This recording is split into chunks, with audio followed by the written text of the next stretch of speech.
નમસ્કાર મિત્રો, સ્વાગત છે તમારું આજના એક નવા વિડીયોની અંદર। તો મિત્રો, આજના આ વિડીયોની અંદર આપણે ઇલેક્ટ્રિકલ પરીક્ષાઓને લગતા પ્રશ્નો જોવાના છીએ, જેમ કે UGVCL, PGVCL, DGVCL, MGVCL, GETCO અને વાયરમેનની પરીક્ષામાં પણ આ પ્રશ્નો તમારે ઉપયોગી થવાના છે। તો એક પછી એક છે તે બધા જ પ્રશ્નો ધ્યાનથી જોઈ લેજો, કેમ કે આવનારી પરીક્ષામાં તમને આ પ્રશ્નો છે એ ખૂબ જ ઉપયોગી થવાના છે। એટલા માટે ધ્યાનથી આ બધા પ્રશ્નો જોઈ લેજો। અને જે મિત્રોએ આ ચેનલને સબસ્ક્રાઈબ નથી કરેલી તે મિત્રોએ ચેનલને પણ જરૂર સબસ્ક્રાઈબ કરી દેજો, કેમ કે તમારા માટે દરરોજ આવા પ્રશ્નો લાવતા રહીએ છીએ। તો મિત્રો, અહીં આપણા પ્રશ્નો ચાલુ કરીશું, તો એક પછી એક પ્રશ્નો બધા જ ધ્યાનથી જોઈ લેજો। તો મિત્રો, આજે આપણો પહેલો પ્રશ્ન છે કે 220 kV ટ્રાન્સમિશન લાઇન માટે ગ્રાઉન્ડ અને લાઇન વચ્ચેનું ન્યૂનતમ અંતર કેટલું હોવું જોઈએ? A 4.3 metre, B 5.5 metre, C 7 metre, D 12.5 metre. તો એમાં મિત્રો આપણો સાચો જવાબ આવશે C 7 મીટર। તો મિત્રો, અહીં આપણો આગળનો ક્વેશ્ચન છે 220 kV ટ્રાન્સમિશન લાઇનના ફેઝ કંડક્ટર વચ્ચે આશરે કેટલું સ્પેસિંગ હોય છે? A 2 metre, B 3.5 metre, C 6 metre, D 8.5 metre. તો એમાં મિત્રો આપણો સાચો જવાબ આવશે C 6 મીટર। તો મિત્રો, અહીં આપણો આગળનો ક્વેશ્ચન છે 200 કિલોમીટર કરતાં વધારે અંતરે ઇલેક્ટ્રિકલ પાવરના ટ્રાન્સમિશન માટે કેટલા ટ્રાન્સમિશન વોલ્ટેજ હોવા જોઈએ? A 132 kV, B 66 kV, C 33 kV, D 11 kV। તો એમાં મિત્રો આપણો સાચો જવાબ આવશે A 132 kV।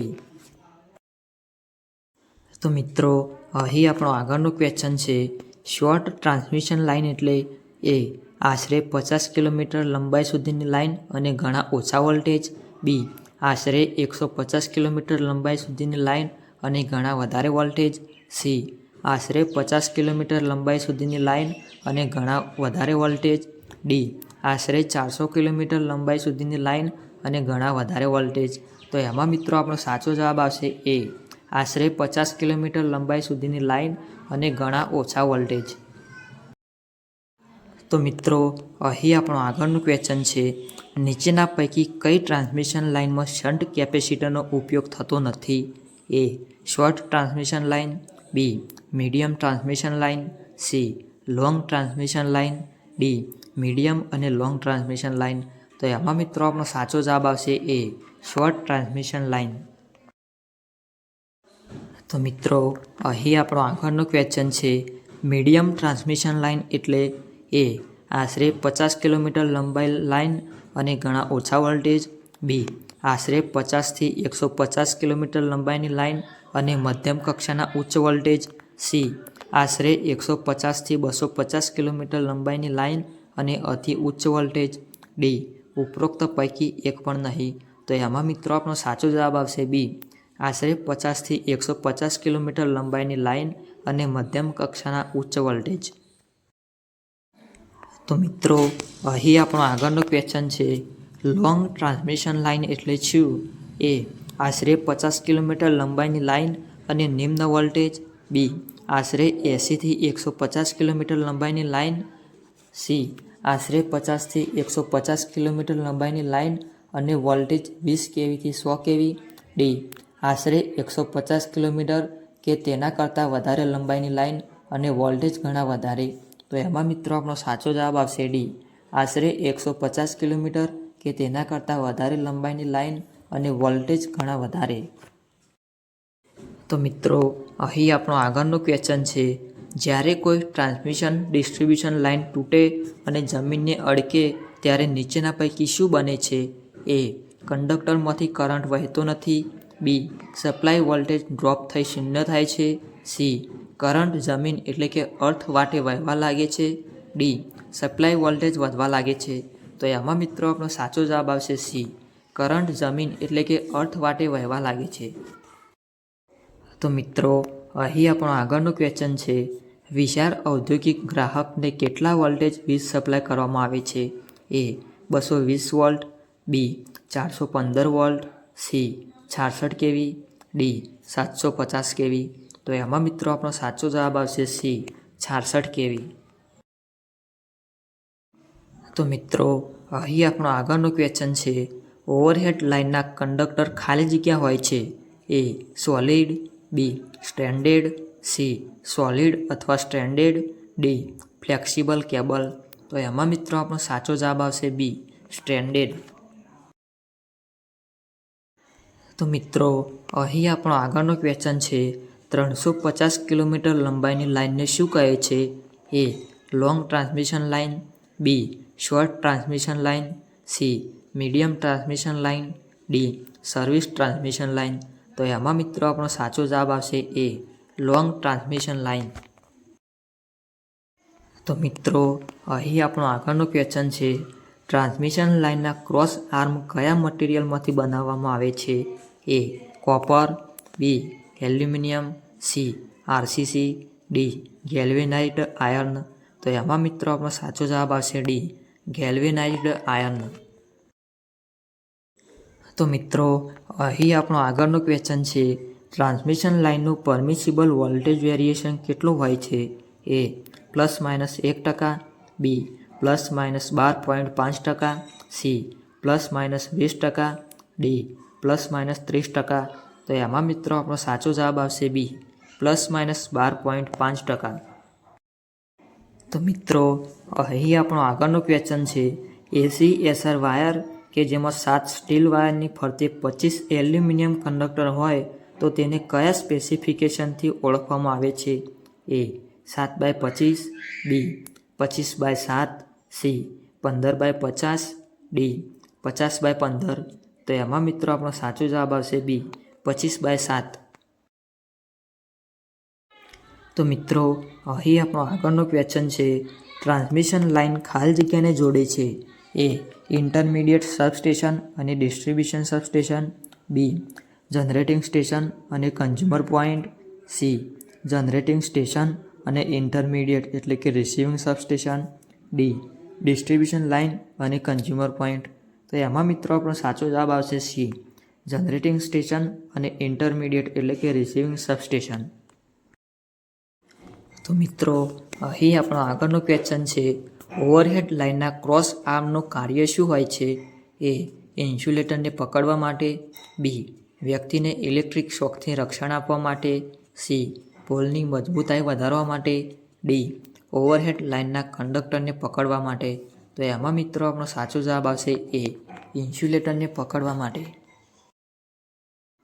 તો મિત્રો અહીં આપણો આગળનો ક્વેશ્ચન છે, ઓવરહેડ લાઇનના ઇન્સ્યુલેટરનું કાર્ય શું હોય છે, એ લાઇન કંડક્ટરની ટેન્સાઇલ સ્ટ્રેન્થ વધારવા માટે, બી શોર્ટ સર્કિટ ફોલ્ટનું રક્ષણ કરવા માટે, સી લાઇન કંડક્ટરને પકડવા અને લીકેજ કરંટ અટકાવવા, ડી લાઇન વોલ્ટેજ ડ્રોપ અટકાવવા. તો એમાં મિત્રો આપણો સાચો જવાબ આવશે સી લાઇન કંડક્ટરને પકડવા અને લીકેજ કરંટ અટકાવવા. તો મિત્રો અહીં આપણો આગળનો ક્વેશ્ચન છે, ટ્રાન્સમિશન લાઇનમાં સેગ શેના પર આધાર રાખે છે, એ માત્ર કંડક્ટરના ટેન્શન પર, બી કંડક્ટર મટીરિયલ, સી માત્ર ટાવરની હાઇટ પર, ડી ઉપરોક્ત તમામ. તો એમાં મિત્રો આપણો સાચો જવાબ આવશે ડી ઉપરોક્ત તમામ.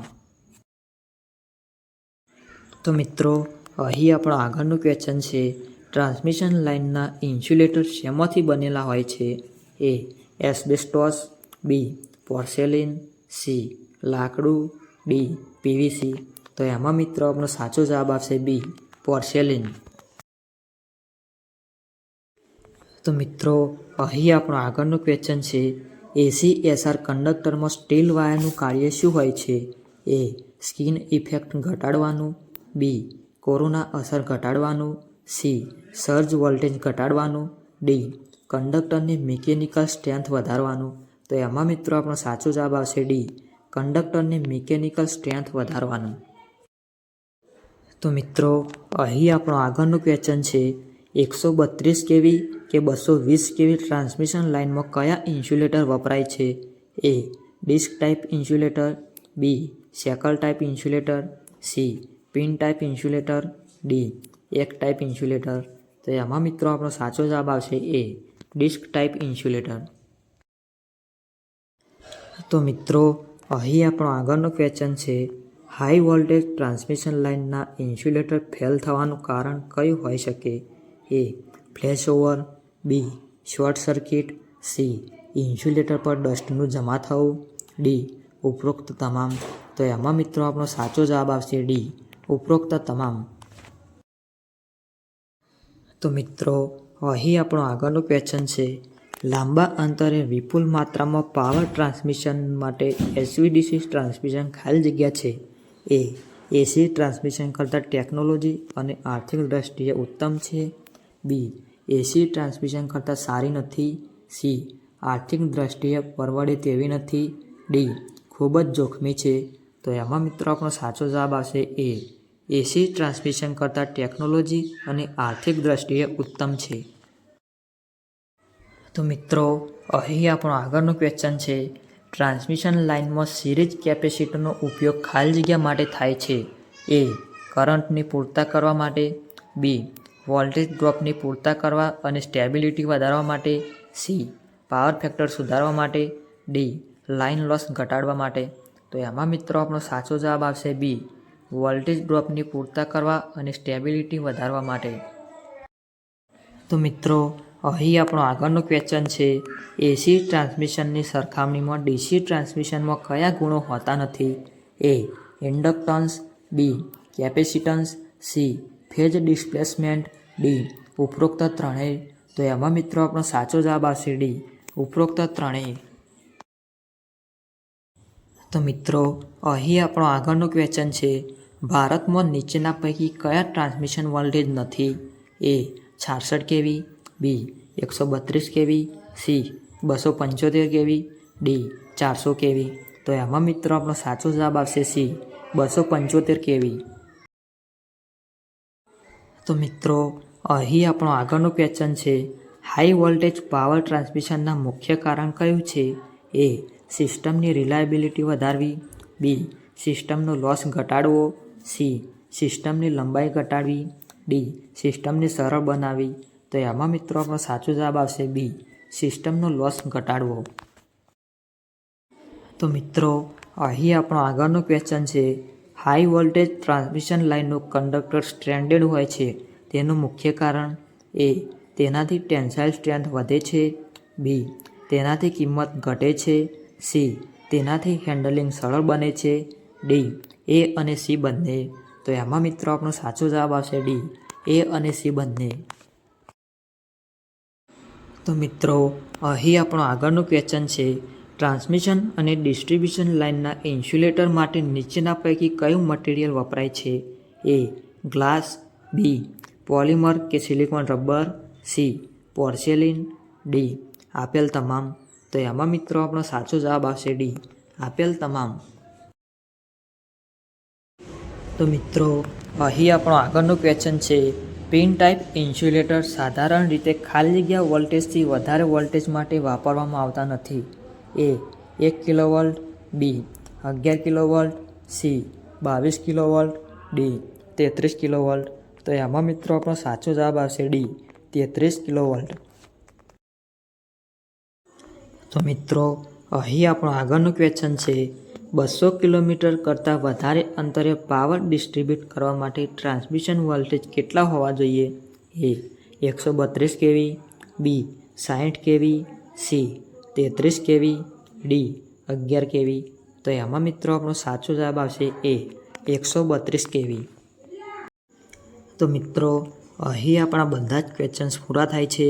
વિડીયો પસંદ આવે તો એક લાઇક જરૂરથી કરી દેજો, અને જે મિત્રોએ હજુ સુધી ચેનલને સબસ્ક્રાઈબ નથી કરી તે મિત્રો પણ ચેનલને સબસ્ક્રાઈબ કરી દેજો, કેમ કે અમે તમારા માટે આ ચેનલની અંદર આવા વિડીયો લાવતા રહીએ છીએ. ધન્યવાદ.